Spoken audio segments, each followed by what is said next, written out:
Hoy hablaremos sobre los sujetos del derecho internacional público. Los sujetos son las entidades con derechos y obligaciones impuestas por el derecho internacional.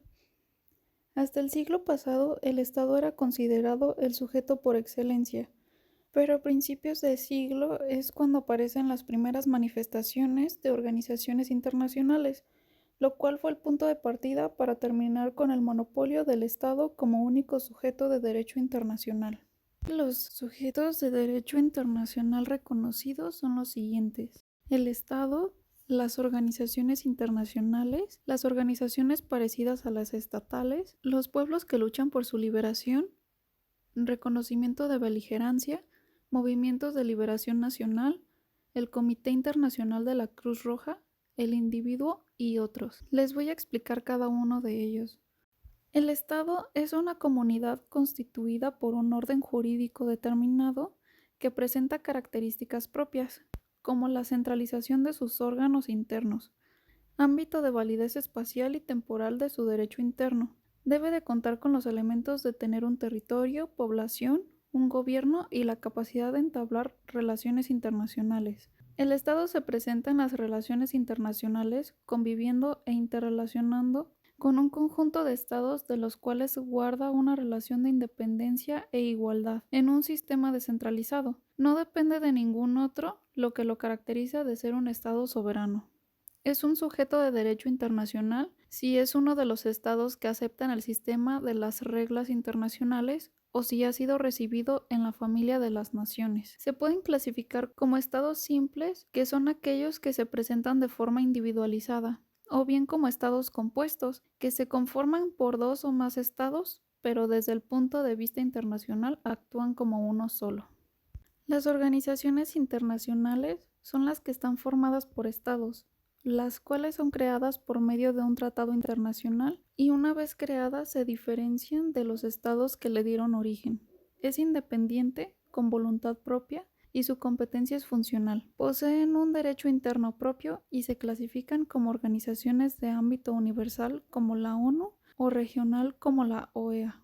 Las organizaciones parecidas a las estatales. Esta categoría comprende a la Iglesia Católica y a la Soberana Orden de Malta. La Iglesia, por medio del Pacto de Letrán, se regula la relación Iglesia y Estado. Creó una independencia de territorio como lo es el Vaticano. En ejercicio de su subjetividad internacional, realiza tratados internacionales y tiene derecho a enviar y recibir agentes diplomáticos. Y la Soberana Orden Militar de Malta está constituida a nivel interno, y su subjetividad internacional es la de concertar tratados para llevar a cabo su actividad hospitalaria y mantiene relaciones diplomáticas con otros estados. Los conflictos armados sin carácter internacional. Se les reconoce a ciertos grupos humanos que nacen de una situación de beligerancia y que están en tránsito de convertirse en situaciones políticas más definidas, como lo es un Estado. Son sujetos del derecho internacional ya que tienen derechos y obligaciones derivadas del mismo. El reconocimiento de beligerancia es un grupo sublevado que participa en un conflicto interno, ya sea guerra civil, insurrección, rebelión, etc. Es únicamente el reconocimiento de hechos que requieren una regulación internacional y las consecuencias jurídicas son de carácter temporal. El reconocimiento puede hacerse de manera expresa o tácita. Conflictos armados internacionales.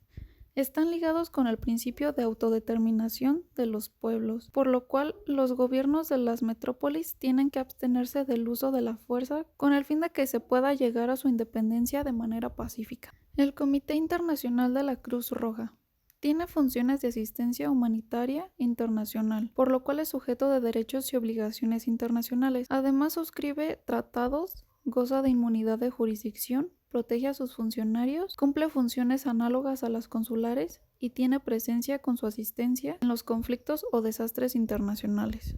El individuo tiene una subjetividad jurídica limitada. Están protegidos por las Convenciones de Ginebra de 1949. Un individuo puede presentar ante la Comisión Internacional de Derechos Humanos peticiones sobre violaciones de derechos humanos, pero con la limitación de que la comisión es quien hace todo el proceso. Otros casos donde se tiene subjetividad internacional es en el terrorismo, lo relativo a la piratería marítima y a los crímenes de genocidio o de guerra. Para ser considerado sujeto de derecho internacional, es necesario pasar un examen alrededor de sus derechos y obligaciones, así como de su capacidad de ejercicio. A lo largo del tiempo, se han considerado otros sujetos del derecho internacional. Existen casos como países subdesarrollados, las empresas transnacionales, las ONG, entre otros conceptos, que son actualmente proyecciones que no están totalmente maduras, ya que no resistirían o bien no aprobarían el examen antes mencionado.